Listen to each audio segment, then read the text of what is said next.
Hello everyone and welcome to this video about RollerCoin.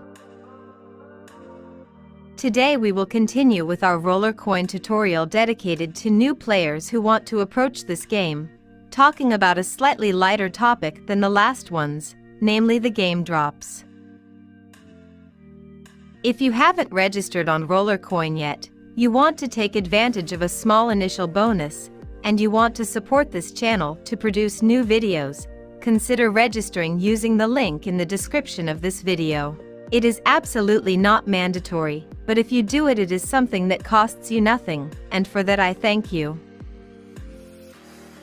In our tutorial today, we will deal with an all-in-all pleasant theme, especially because we are dealing with free rewards, i.e. things that we will receive within the game without having to do anything particularly different from the usual routine, and above all without having to shell out RLTs. Sometimes it will happen that when you have won in a game and you are collecting your reward in the form of hash power, the game will drop you an extra reward. It is a form of bonus that can only be obtained by winning games, and therefore intends to reward active players. Unfortunately, let's start right away by saying that these aren't particularly exciting prizes. They won't change our lives. But instead of complaining, as I often see many users do, let's try to appreciate the gesture, which is in any case a small acknowledgement towards those who actively participate. Also, especially if you're just starting out, any help is extremely convenient, however small it may be.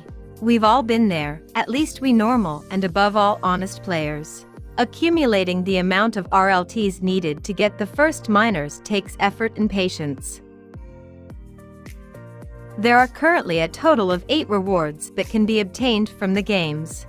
At a high level, we can roughly divide them into 2 categories: temporary rewards, which have a limited effect over time and which mainly affect your computing power, and substantial rewards that will remain at our disposal indefinitely. Let's start with the first type. When you receive a temporary reward, its effect and duration are indicated in the pop-up that appears.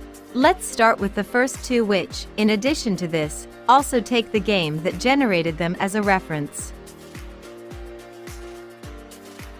For example, what we are seeing now is to double the duration of the computing power obtained from the game.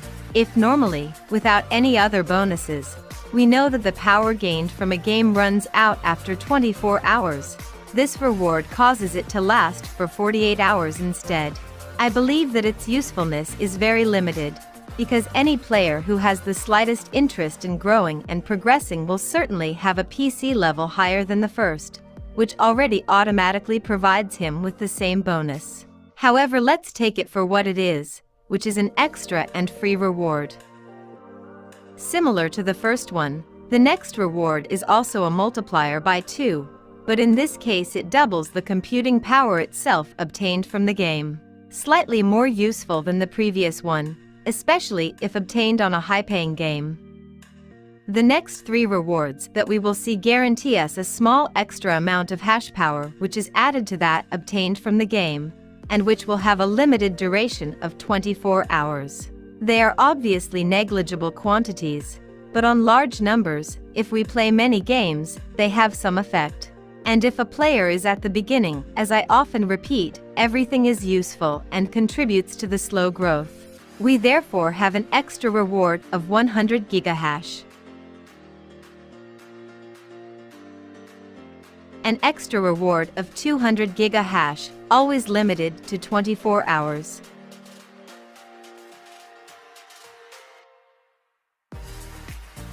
And finally, a 300 gigahash, always lasting 24 hours. After this period, the bonus earned will expire. More interesting are the next rewards, which provide for the crediting of a small amount of RLTs, which will be paid directly into our wallet within the game. We can get a 1-cent bonus of RLTs.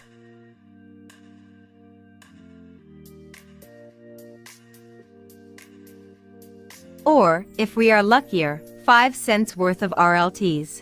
These RLTs can be spent as we please. Once in our wallet, they will be indistinguishable from those generated by mining or in any other way. It goes without saying that, compared to the first temporary rewards, Getting even just a few cents of RLTs allows us to have them at our leisure and for an indefinite time. Of course, the chances of getting RLTs are much smaller anyway.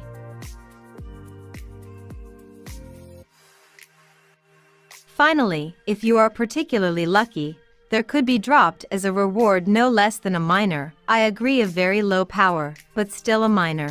This is by far the best reward you could get, although the odds are very slim indeed. Originally, it has always been very difficult to obtain this drop. Lately I have the serious impression that they have further retouched the percentages because I notice how it is becoming increasingly rare to obtain it. I don't have a precise probability calculation table. I'm not sure if it has ever been shared by the team. I can only give you my best estimate based on my personal experience. You have a chance to get this miner more or less every 2,000 or 3,000 games, or if you prefer once a month if you are a very active player. It's not impossible to get it. I have a good number of them, all rigorously dropped from games, but it's really an increasingly rare occurrence.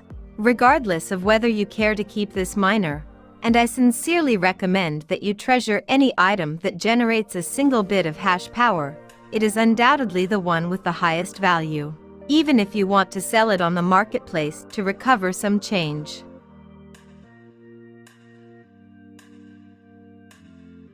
One last personal consideration on game drops. Initially, as soon as this feature was introduced, games also and above all dropped components for the merge, FAMs, wiring and hashboards of various levels.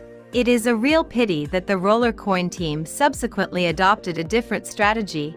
I find that the current system for procuring components is unnecessarily cumbersome, expensive, impractical. In short, it is only my opinion, but everything could easily have remained as it was originally. But, you know, things evolve. Let's enjoy what we have today and what the game will offer us in the future.